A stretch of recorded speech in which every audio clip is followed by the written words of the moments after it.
Hey guys, it's Danny and today we're going to be repotting 3 dendrobiums. These are my seedlings, near flowering size young dendrobiums that I just ordered. If you missed my whole video, you can check it out in an info card here or in the description below. It is time to repot them since this one is not even in its pot anymore. When I unpacked it, I managed to get everything out of the pot. And of course I will pot these orchids in clay medium and clay pots. So let's start with this one. Now this is a Dendrobium jenkinsii crossed with aggregatum. I really wanted to get one of the parents. They were much younger than this, so I went for this guy. So as you can see, because of the roots are wet, I do have quite a lot of good roots, but I have some old medium that I need to detach, but I see some new growth happening here, so he's in good condition. He just needs to stay potted and get hydrated. So I will dispose of the old medium and clean up the root system. Now, depending how much moss I have in here, I might use my tweezers. Usually I do use tweezers with orchids that are pot-bound or root-bound and they have a lot of moss, because sticking my fingers inside will pretty much damage quite a lot of the roots, and I don't want that because they're in good condition. So let's see if it will be the case. Ooh, I think it will be. This is a good opportunity to show you how I deal with moss in orchid roots. So I will be using this pair of tweezers. It is quite long and has pointy tips. This is what you need. The normal tweezers, the ones for eyebrows, really don't do a good job in my opinion. Or at least I cannot really handle them. So what I do is take my time, of course, and just remove the bits and pieces of moss from between the roots. Be very careful because you might actually poke roots as well. So do take your time.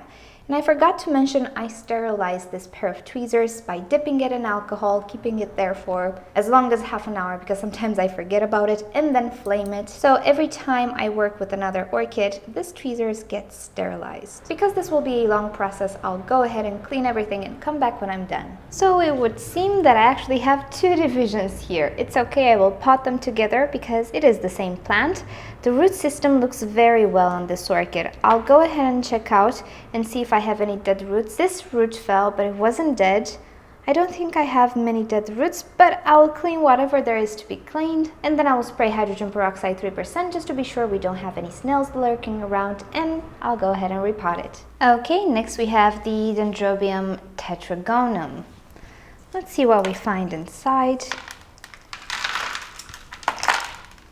So we have some roots, but again some sphagnum moss. So this one again will have to be wetted, and I will remove as much of the sphagnum moss and everything as possible. Actually, I'm going to remove everything because I'm using an organic. And since I'm here, let's unpot the other dendrobium as well, which is Dendrobium speciosum, Golden Peninsula Princess. Somebody actually told me it's useless to buy seedlings of speciosum because they can take 15 years to mature.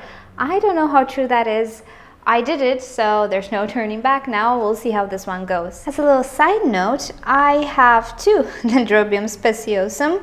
Yeah, it would seem that with seedlings you can get 2 of them, but take a look at these roots.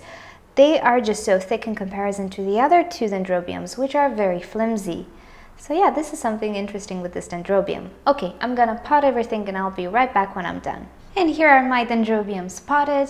They're just so pretty, you guys, aren't they? Now that I see them potted like this, I just love them. And that's a good thing because it's gonna take several years until I see flowers. Who knows, maybe less. But I'm prepared to wait 3, 5, 15 years perhaps? No, not really. We shall see. As long as we have orchids, we'll have orchid videos. A little side note before we finish this video, somebody actually told me to make a list of the orchids that I lost, or to count how many I lost to fusarium. You have the list on the screen so far, and I do discover a few more cases almost every day, I have to say. I had a discussion with Ana Maria today. She has a lot of cases as well. I have a lot of cases. Everybody seems to have cases. Fusarium seems to explain those orchids that simply don't do well no matter what. The troubling part is orchids that are doing okay, not spectacular, but okay, are starting to be infected as well. I found the Mosier today and happy to say that I did find orchids not infected, so that's good. But they will still be screened regularly. I'm gonna screen everything, all of my orchids. And yeah, at the end, we'll see how many we have left. Thank you guys for watching. Sorry for the sad part, but yeah, that's the toll of the fusarium so far. It's fine, we can rebuild. It's just gonna take a toll on my orchid videos, sadly, as well, and hope you'll bear with me. So if you'd like to stay up to date and watch more orchid videos from me, simply subscribe to my channel because I post on a daily basis, no matter what. Also, don't forget to rate this video below. A share would be fabulous, and I'll see you all next time. Bye. So remember this little guy that I ordered and the flower spike looked damaged? Well, it is blooming, you guys. Let me get you zoomed in. There you are, and I have to say, they are the prettiest little flowers ever. Take a look at that. So I will wait until everything blooms and maybe I'll make an ID video. I don't know, the blooms don't look spectacular because yeah, they were a bit damaged on transport, but they're blooming.